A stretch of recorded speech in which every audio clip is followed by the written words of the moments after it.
Welcome back to Your Next Stop. This is Juliette Hahn. In this episode, I speak with Wendy Swart Grossman. Wendy is the author of Behind the Wheel, a mother's journal of a year on the road. She also has a blog, Absurd, Musing of the Profoundly Obvious. You can find that at .wordpress. You can also find Wendy at her company. She is the co-founder of Creative Reframe. You can find that on all the socials. So creativereframe.com, LinkedIn, Instagram, Facebook, and you can also find Wendy Swart Grossman on LinkedIn. We had a really awesome conversation. Wendy is also a lecturer at Boston University. She teaches creative innovation, and wait until you hear how she kind of landed that. And it's because she's curious. It's because she has let herself be open to the world and hear what the world and the universe and God is kind of sending her, and all the different pivots that she has done because of traveling and all these different things in her life are really cool. You do not want to miss this episode of Your Next Stop with Wendy Swart Grossman. Again, author of Behind the Wheel, a mother's journal of a year on the road. She is a lecturer at Boston University, also has a blog, Absurd, Musing of the Profoundly Obvious. That is .wordpress, and Creative Reframe is her company. You can find that on all the socials. You can also go to the website, creativereframe.com. We'll see you again for another episode of Your Next Stop. I hope you enjoy this. Welcome back to Your Next Stop. You know, I say this every single time. I'm so excited to bring you a guest that has followed a passion and turned it into a business. Welcome, Wendy Swart Grossman. Wendy Swart Grossman. You got it. You got it, Juliette Hahn. It's a pleasure to be you. Thank you so much for taking the time to work with me and to have our conversation. I'm so excited. I'm excited too. So everyone can find Wendy. Wendy is an author. She also is an entrepreneur. She has a company called Creative Reframe. You can find that on the web, Creative Reframe, reframe.com. There's also LinkedIn, Instagram, and Facebook. You can find Wendy also on LinkedIn, and she's an author at the book, and we're going to get into this, but we're going to, first touch on your story. But Behind the Wheel, a mother's journal of a year on the road, which I cannot wait to get in. I know a little bit of your story because Remy was the one that put us together. Yes. Isn't that correct? Mm-hmm. Who was a client, but also a guest. She knows that kind of stuff just lights me up. So yes. Wendy, again, welcome to Your Next Stop. And I can't wait to dive into your story. Here we go. It's full of crazy stops and pivots and changes. And I mean, like life, right? We're all just kind of making shit up as we go along. Oh, excuse me. No, you're allowed to curse. If I swear? Yes. Okay, great. Yes, this is a swearing podcast. You can swear. So if you can share a little bit about kind of your upbringing, where you grew up, and then we'll get into all your pivots and all your wonderful parts of your life. Yeah. I think the upbringing, like anybody, it's like our origin story becomes our leadership story, our human story. And so my story really began in Minnesota, where I was born and raised, but then we really were pretty peripatetic. We moved out to Long Island, actually, in Huntington, and then we moved back to Minnesota. And then my mom, we said goodbye to my bad dad, who actually we had a good relationship by the time he died, who, in the words of my mother, he didn't let the fact that he was married get in the way of his dating life. Say no more. Right. And she's very funny. And then off we moved to San Diego. And that's where we moved between my 6th and 7th grade, which is a rough time for anybody. But moving from Minnesota, the land of Speedo bathing suits and, 17 feet of snow, to the land of crocheted bikinis, it was a pretty wacky growing up. And in fact, my high school was Cameron Crowe, who was a writer for Rolling Stones magazine, went undercover my junior year of high school. So he pretended to be a senior so he could get all the info, so he could write the book Fast Times at Ridgemont High. And I lived through that tale. It's a fascinating movie. It's a cult show, right? And right, almost famous. I mean, it's one of our favorites. I mean, I love that movie. Yes. Yeah. So that's where I grew up, and then I went back to Minnesota for college. And then I came out to the area. But really, I think what I grew up with was really the whole idea of community. And the fact that we kept moving around a lot, my mother kept trying to build community for us. My mother had a lot of pivots in her life as well. And so as any parent knows, that your children are watching you. And they're seeing how they take on life's twists and turns along the way and figure out how you do it.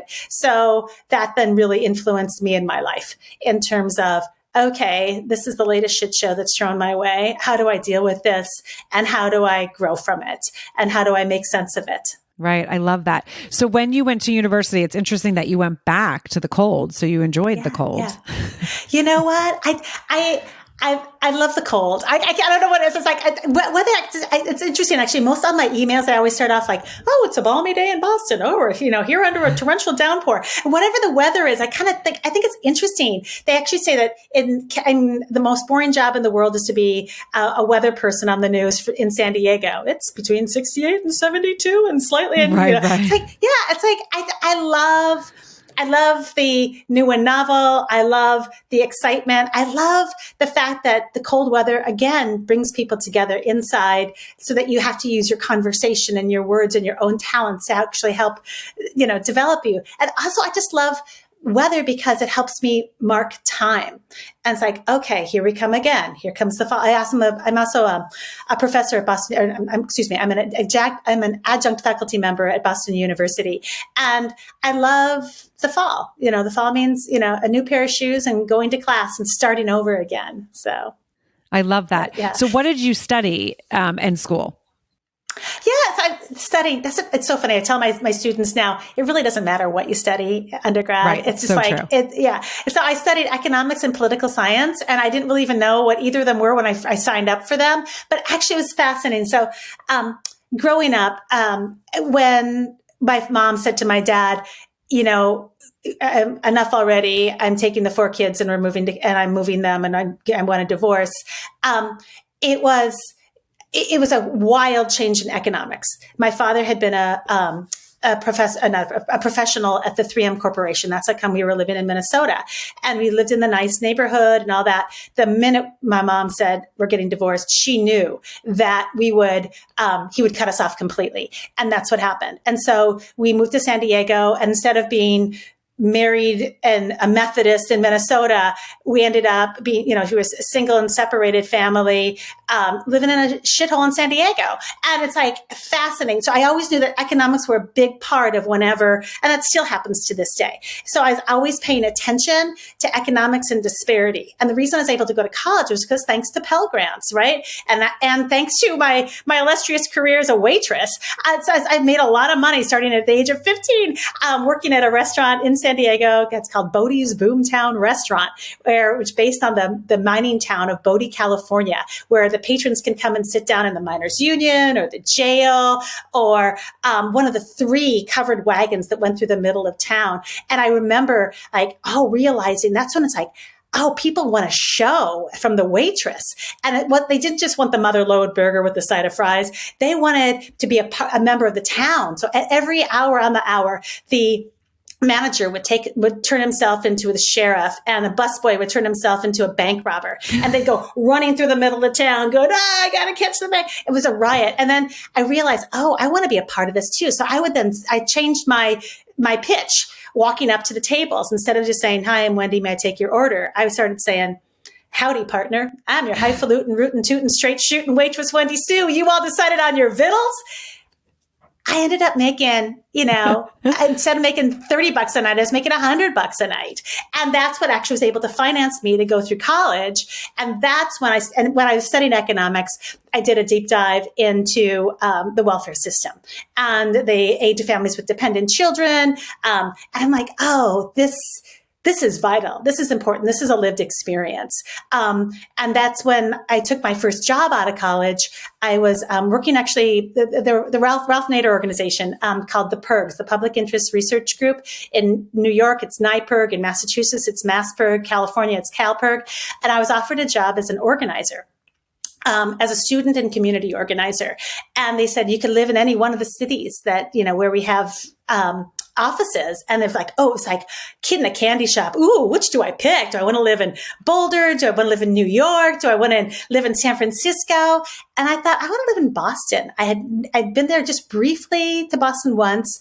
And I thought, I just love the idea of, again, a northeastern city where you'd have big changes in weather, a lot of colleges and universities, and just seems like a lot of young people. And so I came out to Massachusetts, and I was a community organizer at Bridgewater State University and also at UMass Amherst, and living in college campuses, and had a fascinating experience for those 9 months until I realized I can't do this anymore. You don't get paid enough money. And it's like, but I learned. I learned enough in that 9 months that I could just take that and run with it.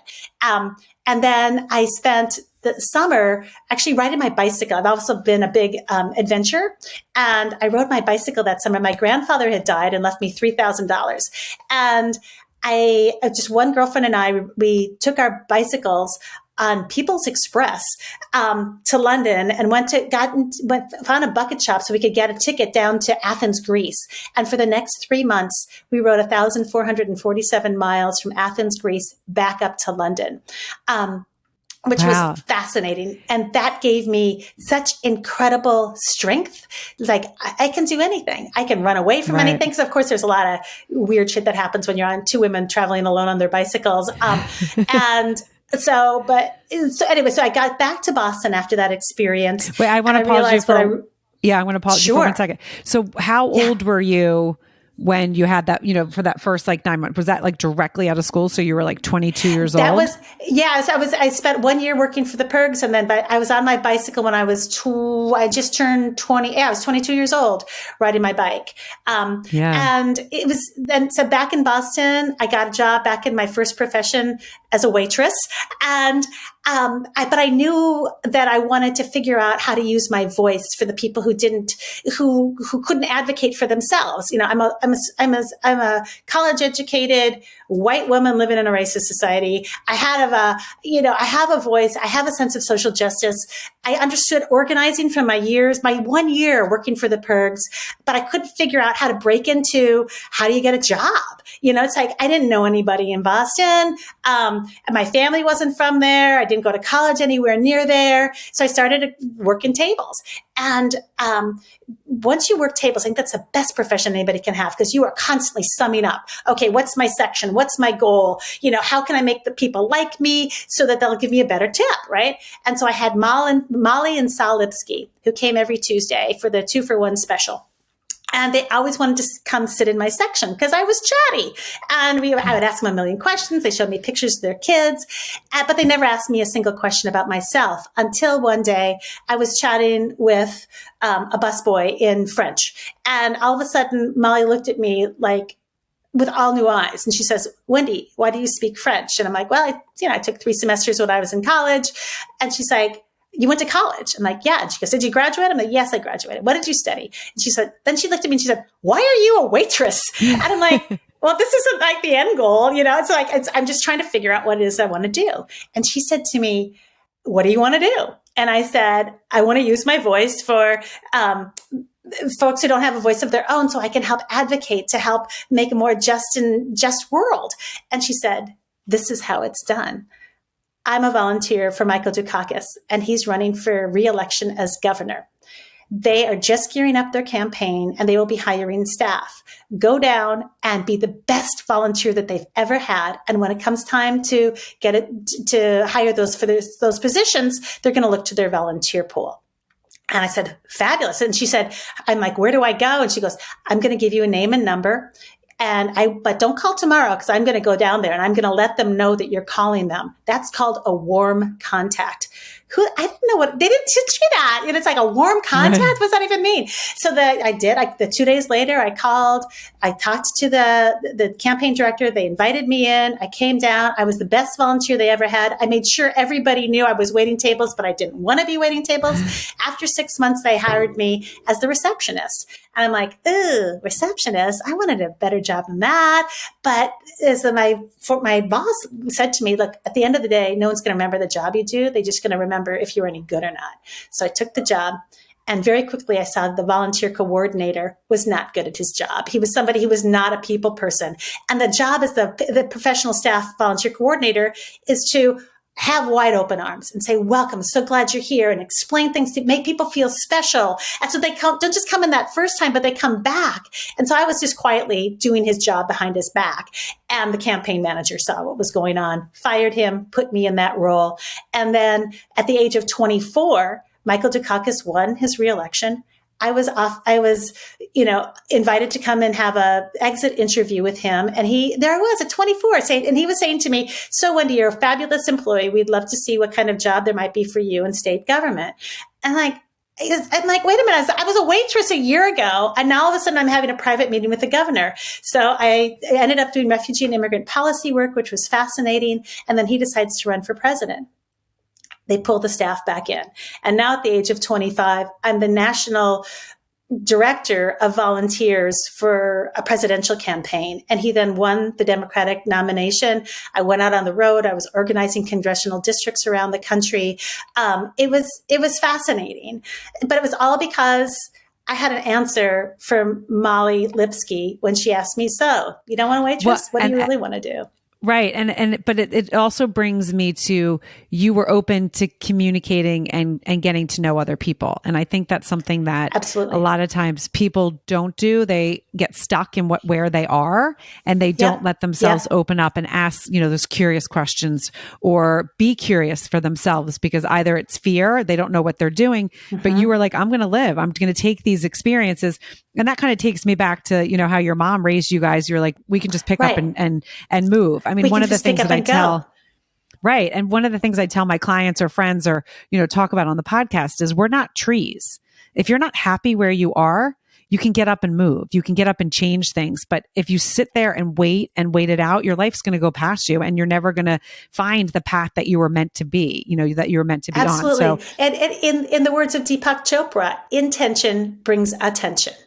And if you don't know where it is that you want to go, or if you do know where it is that you want to go, then pay attention to figuring out how you're going to move those pieces to make it happen. We are the masters of our own lives. Or how do we want to put these pieces together so that the world makes sense in a way that makes, that fills you up, so that you have that combination of what the world needs, what you're good at, what makes money, and have that personal purpose. Yeah, no, exactly.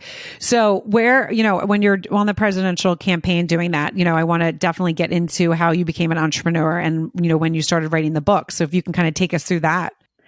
Yeah. So after the presidential campaign, I then ended up also then working for the White House under the Clinton administration, doing a lot of advance trips under the White House Office of Scheduling in Advance.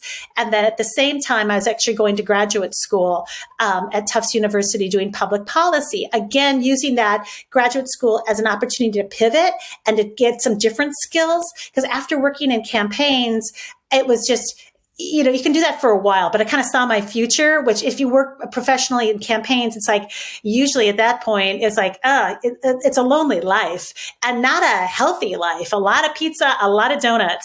I did spend a year also though, working for Nelson Mandela.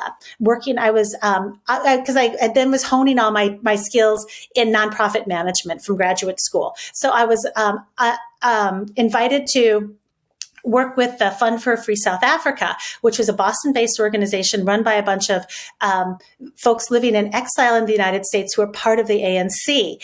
And they were trying to figure out how they could be helpful with Nelson Mandela's the first free and fair elections in South Africa in 1994. And they asked me to submit basically a white paper, what they suggested. And so what I suggested, because it's actually, he needs money, but it's against the law in the United States to raise money for a candidate in another country, but we can raise money to help support voter education. So we started the Fund for a Free South Africa, the Fund for Democratic Elections in South Africa, and they asked me to be their national campaign manager. So I ended up having a fascinating year doing that. And then that's when I pivoted to nonprofit management. And that's also a very portable career. And at that time, somewhere in there, I got married, somewhere in there, we had a kid, and somewhere in there, we started moving again. And it's like, okay, so we were in Boston, then my husband and I, we moved to San Francisco, where our first kid was born. We moved back to Boston, then down to Atlanta. And then all these different places, I was constantly remaking myself. And this is something that I've been seeing my mom do, remaking herself. I'm like, oh yeah, I know how to do this, and I could always get a job as a waitress, but luckily I didn't have to. Not that waitressing is bad. Actually, I love waiting tables. In fact, it's my goal to actually be to work a bar somewhere. That would be so fun. And then my husband had an opportunity to start the International for a tech company. And he comes home to me. We were living in Roswell, Georgia at the time. We had 2 little kids. And he's like, what do you think of going internationally? I'm like, yeah, absolutely. Yeah, totally. And so off we went to London, and we lived in London for 6 years. And there again, I remade myself as a music and movement teacher for the under 4 set. I know all the words to every small kids song that you can possibly imagine. And I played the guitar, and it was a riot. It was a lot of fun. But then I also saw what was happening at the kids' school. The American school in London is where my kids were going.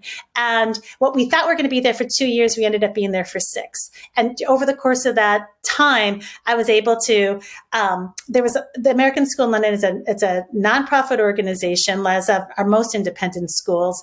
And I'm like, oh, this is interesting. And they have a big fundraiser. And I'm like, oh, of course the school needs money, but so it's rich people giving other rich people money for their rich kids. This is where my disparity, and this is so not right. There's got to be there's some fascinating people there, but given my background coming into London, which was all high level finance people, my husband was the oddball doing tech. It's like, I can use this as an opportunity to help people to pull back that there's a lot of need right around our community. And so we started, I teamed up with a friend, because it's always so much fun to do things with a friend, Jill Friedlander, who I met. And we started organizing, and as a community organizer, I'm like, yeah, I know what we need to do. We need to start community service days. And where we started with a couple different sites, getting families together to work together and volunteer to help do cleanups at battered women's homes, at different schools and low-income districts, and just help people to make connections with the city that they were living in, but in a very different way. And by the time we left, we had twice a year community service days with about 500 people each. They really, and it's keeping going. I'm not too sure what's happened since the pandemic, but it was just beautiful. And then I was also working, organizing, with the museums, working with the Science Museum, working with the Museum of Natural History to help the museums help harness the power of volunteers in a deeper way to help them move towards their mission. And then my husband's job disappeared. And yes, I was making money as a, nonprofit NGO person, but not enough. As an expat, it's a beautiful little package. They paid for our kids' tuition. And so it's like, okay, this was 2009. We have no job, neither of us. And my husband did get a small severance. And we thought, well, let's live on the severance. We did actually own a home in London. We sold the house. We'll move back to the US. Our parents were getting older. It'd be nice for the kids to get to know America. But why settle down someplace and just get jobs and buy a house? Why don't we have an adventure? And my husband and I have a history of moving and changing, and we also have a history of I'm the ideas person and he's the make it happen guy. And so once I say something, next thing I know, he had booked the, what did we call it? shakeupthefamily.com website. I was like, okay, yeah, I've always wanted to write a book. I'll start blogging. And then we sat down with our kids and like, okay, they were going into 2nd grade and 6th grade, which was the perfect time for all of this. And they're like, okay, our time is running out. In London, we've had a beautiful opportunity to be here for this long, but we're off for our next adventure. But instead of just getting a house, let's get an RV and homeschool and use the national parks and public libraries as our as our campus.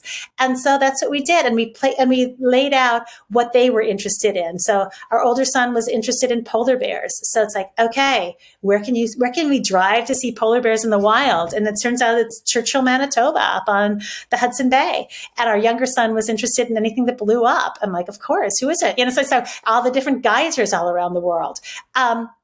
And then my husband was interested in statistics and baseball, so a lot of all the minor league. And for me, as a gatherer and a community builder, I was thinking this is an opportunity to go back and reconnect with our friends and family that we haven't been around for a long time. So we got our 29-foot Itasca Impulse, and we started in Vermont. And over the course of we thought we were going to last a full year, but it was really lonely in that RV, and I was going to kill somebody. So we got out after about 9 months. And I was perimenopausal. Our older son was, going through puberty. My husband doesn't really talk that much. It was, anyway, but we had an incredible time. And we learned about, that you can camp in the Walmart parking lots. They actually for free. We learned to live on a tight budget. Our older son was the CFO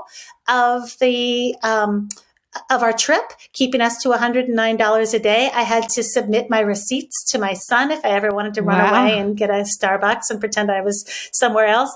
So it was fascinating. And during the time too, we were trying on the different communities. It's like being from Minnesota, we'd pull up in a friend's driveway and try on, okay, how does it feel to live in Minneapolis? We had, friends in Seattle, Washington. How does it feel to live there? Portland, Oregon. My father lived in Hood River. Then down to Palo Alto, where my brother and sister-in-law lived. Austin, Texas, really trying on all these different places. I love that. But we decided really purposefully to move to Boston. Because where it all started for you, which I love. Exactly. It's like, we get the public schools my kids went to here in Brookline. We could walk and ride our bicycles everywhere. So it was just, and I pivoted again my career once we landed and unpacked, and I turned myself into a book writer, and I put all I've been published along with my help of my husband, who's just an incredible cheerleader. I published my book as self-published, but it's on Amazon, and I used all my PR marketing skills. I ended up being interviewed on NPR. I put together my different book readings at different independent bookstores across the country. Again, gathering my friends along the way. Where do I have a critical mass of friends who could show up if I do a book group or book reading? And it was fascinating for having my kids watch me. It's like, what? Yeah. You're a writer, Mom? Well, I am now. Right. And how old were they? How old were they when you guys landed back in Boston? Yeah. So second grade and sixth grade is what we taught in the RV. And then, so they started third grade and seventh grade when we were here in Brookline. Right. And they got fascinating stories to tell. I really do feel that life is just a series of adding more chapters to the book of our lives, And so our older son, by the time he was 12, he had lived in San Francisco, Boston, Atlanta, London, and an RV. Which is so fun, anyway, right? And it's his stories, right? Yeah. It's his stories that he can connect with other people and share. I think that's brilliant. And I think, it's really important for women and men to hear that we can pivot, right? There's things that life brings us. And if we can come together and kind of calmly daydream what we want to do and not panic, like, oh my gosh, okay, we don't have the income. Let's really just sit down and kind of see where it is. Because I think, again, so many people get stuck because they go with the fear, and that's how they live. They get panicked and they're like, oh my gosh, I just have to do this and this, but it's really not what they're meant to do. So if anyone takes anything out of this story, I want them to really take out that if you just kind of sit in it for a second and say, okay, what are my dreams? What can I do? Because if you can dream it in your head, you can make it happen. And I truly believe that every single person, they can dream something or you can make it happen. You just have to listen. You have to be curious and you have to take those steps. Absolutely. Curiosity and generosity is what I tell all my students. The importance of being awake and aware, paying attention to who are in the spaces around you. Pay attention to who it is you have synergy with and the skill sets that you come to the table with. That's like, okay, this is what I and be with people who have a different set of skill sets, because that way you can help each other. And it's like, oh my God, I always have this vision, like of people are standing around a great big table and we're all standing there and it's like, okay, put your hands in your pockets and pull pull everything out of your pockets and let's just put it all in a big collective in the middle and play around like with a big thing of Legos or a big swap of Halloween candy after you go trick or treating. It's like, oh, I don't like the milk duds, but I really like the M&Ms, so I'm going to swap this. But using that with skills instead. And how can we play together so that we can build something even better that any one of us as an individual could think of? And that's what it was. And that's when I landed here in Boston, turned myself into the book writer, but at the same time I was back hustling, looking for nonprofit clients. But then, and this is the awake and aware part, my son comes home from school, my younger son, he's like, yeah, a girl came up to me and she said, hey, you just moved here. I bet you don't have any friends. I'll be your friend. Hooray for Claire Gilliman. And so next thing I know, Claire comes over to the house to meet Miranda, the hamster. And then a week later, I was raised Christian. My husband was raised Jewish. So together we go to the Unitarian Church. And we go to the Unitarian Church, and there's Claire, who's popped up in the choir. And she's like, it's because, hey, Wendy, I bet you don't have any friends either. Why don't you come meet my mom? And so I met her mom, Jen, who's just frigging awesome. And we're just immediately just like, we're finishing each other's sentences. We couldn't talk fast enough, went out for a drink. And she said, what do you really want to do? I said, I'm just a frustrated, stand-up comic. I really just I want to teach. I want to have like the set group of people that I can play with. And she's like, well, she happened to be, working at Boston University, where she was the director of the School of Visual Arts within the College of Fine Arts. And she said, I've been asked to actually submit a new class. What do you think if we do one together? And immediately I'm like, oh my God, how fabulous. So with her background in arts and my background as an activist, we proposed this idea of the artist as activist class, which then morphed into cultural entrepreneurship, which was all about harnessing the skills of artists and giving them the business skills that they need to launch their ventures at the intersection of arts and culture, business and technology, and social impact. Just at the time that Boston University was getting their wings under them around their whole innovation and entrepreneurship spaces. And then we started following the money. I'm like, the art schools are wonderful, but they don't have the money, but the business schools do. And so anyway, so they were breaking ground. They saw the work that we were doing. We were invited in to give a TEDx talk. You can see it online. So we gave that TEDx talk, and that's another great thing for people. If people have an idea worth sharing, do a TEDx talk. There are so many of them around. Just the experience of going through that process really helped us to crystallize and boil down what it is that we really do and how to talk about our work. And that was really the creation of Creative Reframe, the company that we started in January of 2020. And we basically, Creative Reframe infuses arts and creativity into non-traditional spaces, mostly working with higher education places to help really bring the idea of creativity into the as a launch pad for innovation. And it's been a wild ride. And it's been, yeah. So you never know. Yeah. And it's because of, a kid being curious and you being open, because you could have been like, oh, I don't know, I'm uncomfortable, I don't want to meet any new friends. But because of who you are and how you were brought up and what you bring to the world, you were able to embrace it and run. I think that's amazing. And I want, when people listen to this, I want them to really think about where they are in their life and what they maybe need to change, and really go out and be curious. Because I teach my kids this all the time. So I love that you said that, to be aware about what's going on around them, because you don't know. And I believe in God, but whether you believe in the God or the universe, I do believe we all have a path, and not all of us find it, because not all of us let ourselves be open to the curiosity of seeing what's around there. And I also find it really important to find that space that you can daydream. Some call it meditate. I call it daydream. I can't sit on a mat and because then I think of the laundry and the things that I'm supposed to be doing. Absolutely. So I have to move. And I do it when I walk my dogs. I do it, and I love the life that I'm living. But also times I'll be like, okay, what else do I want? What else am I missing? Is there something that I need to, kind of be aware of? And I daydream and just let myself go. And it's really cool when sometimes you have a thought and then all of a sudden you find yourself, in town talking to someone, and that thought is like something that they're connected with. And you're like, wait a second, I need to ask more questions about this. I need to be curious about this. Was this like kind of a sign that was sent to me that I need to follow? And that's how a lot of my stuff has come out. And so it's really, really important, to think about it. And then also think about your own personal story, right? To go back and think about things that inspired you at some parts of your life and your ages, because those things sometimes before you had life happen, right, are beautiful things that maybe that's what you're supposed to be doing. So I love what you're doing. Thank you. I think it's vital that we have these check-ins with ourselves, because life can sometimes be overwhelming, and it's not something that you don't need to do it every day.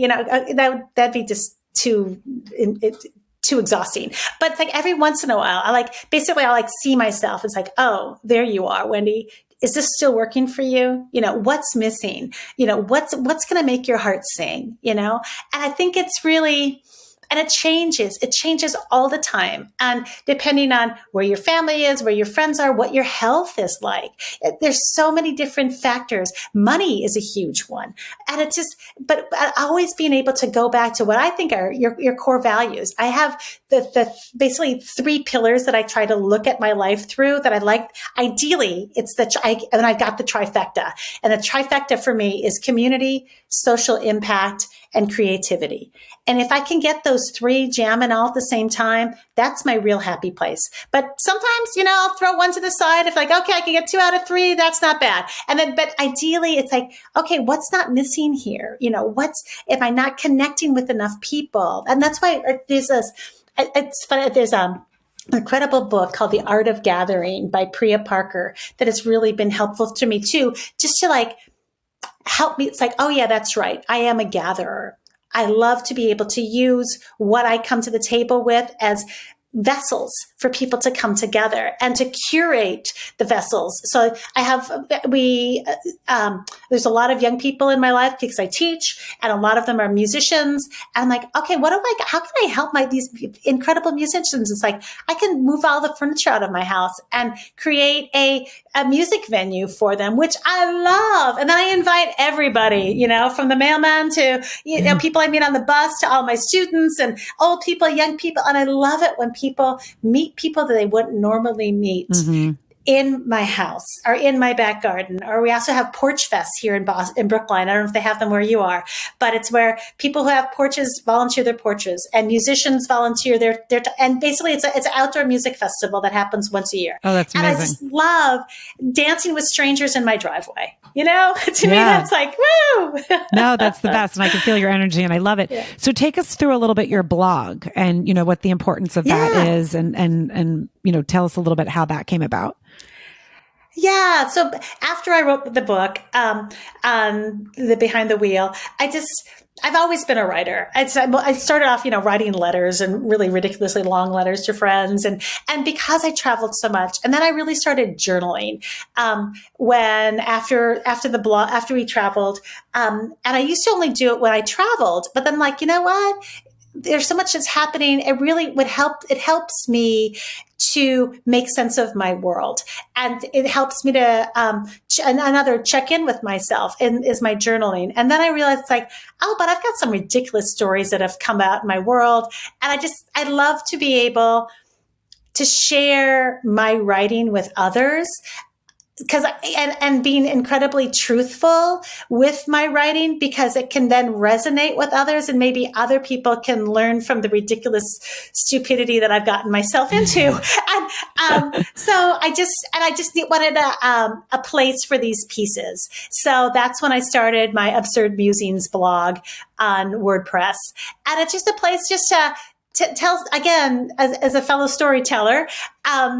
It's a place for me to tell stories that I can share with a bigger world, for people to have a connection, to have an authentic connection is what I love. And I'm happy to use, I'm happy to use myself as an example of ridiculousness to help them, as then other people will then feel, oh, this is a safe space. I can tell you my story too. And that's wonderful. Then it's like, oh, that's what it's based on. And where can people find that? It's an Absurd Musings blog at wordpress.com. Perfect. Perfect. And again, your book, Behind the Wheel, A Mother's Journal of a Year on the Road, which is amazing. And then they can also find you at Creative Reframe, and that's REFRAME.com, but also on all the socials, LinkedIn, Facebook, Instagram. And they can also find Wendy Swart Grossman. I said that right Perfect. this time. You did. They can find you also on LinkedIn. And, Wendy, Absolutely. I thank you for joining Your Next Stop and sharing your story, loving your energy and your enthusiasm for life. You can totally see that.